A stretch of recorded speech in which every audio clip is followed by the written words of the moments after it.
নমস্কার বন্ধুরা, welcome to সুতাপাস kitchen.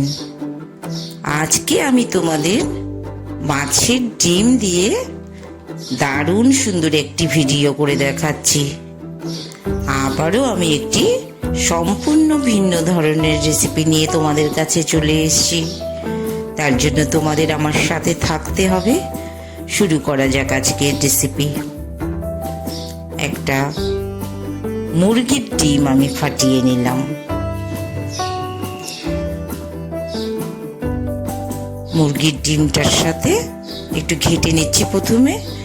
এবার আমি একটু আগের থেকে একটু দুধ নর্মাল টেম্পারেচারে রেডি করে রেখেছিলাম, সেই দুধটাকে কিন্তু ডিমের সাথে মিশিয়ে দিচ্ছি। দেখো, মাছের ডিমটা তোমাদের দেখিয়ে দিলাম। এর সাথে একটু হাফ চামচ মতন লবণ মিশিয়ে নিলাম। হাফ চামচ মতন শুকনো লঙ্কার গুঁড়ো দিয়ে দিলাম। একটু ভালো করে কিন্তু ডিমটাকে মাখিয়ে নিচ্ছি নুন আর লঙ্কার গুঁড়ো দিয়ে।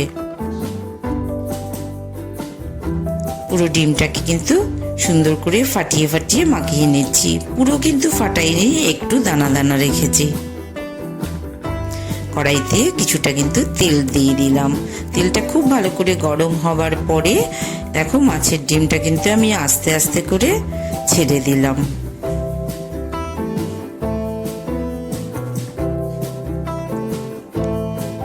নিচের দিকটা যখন অনেকটা গরম হয়ে আসবে তখন কিন্তু আমি আস্তে আস্তে অন্য উপকরণগুলো পরপর দিতে থাকবো। প্রথমেই কিন্তু দিচ্ছি না, একটু নিচের দিকটা ভালোভাবে গরম হয়ে আসছে, তারপর আমি আগে থেকে কুচো করে কেটে রাখা পেঁয়াজগুলো এর উপরে কিন্তু ছড়িয়ে দিচ্ছি।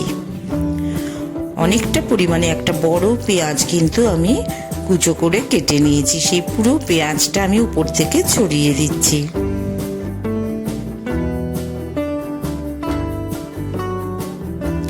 এদিকে নিচের পোর্শনটা কিন্তু কম বেশি ভালোভাবেই রেডি হয়ে আসছে।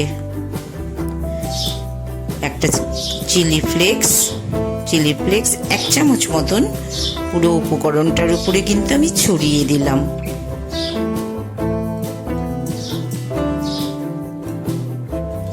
এবার যেটা ডিম আর দুধের মিশ্রণ করে রেখেছিলাম সেটা কিন্তু আমি চারিদিকে সুন্দর করে ঘুরিয়ে ঘুরিয়ে ছড়িয়ে দিয়েছি। উপর থেকে মোজারেলা চিজ গ্রেট করে দিয়েছি। অনেকটা পরিমাণে কিন্তু চিজ দিলাম যাতে পেঁয়াজ, ডিম সমস্ত কিছুকে চিজটা কভার করে রাখতে পারে।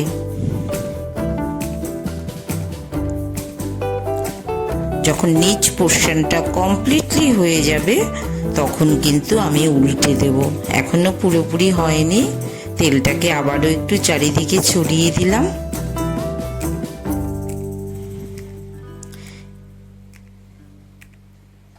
এবার অনেকটাই হয়ে এসছে, তখন আমি উল্টে দিলাম। দেখো, উপর পোর্শনটা দেখে বুঝতেই পারছো খুব ভালোভাবে এক পিঠ হয়ে গেছে।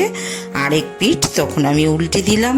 আর নিচের পিঠে সমস্ত উপকরণগুলি প্রথমে একটু গ্যাসের ফ্লেমটা কমিয়ে দিলাম যাতে খুব ভালোভাবে সমস্ত কিছু ফ্রাই হয়ে যায়।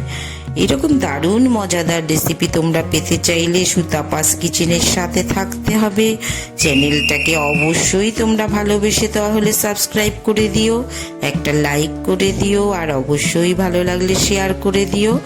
আবার তোমাদের সাথে দেখা হবে। তোমরা সবাই ভালো থেকো।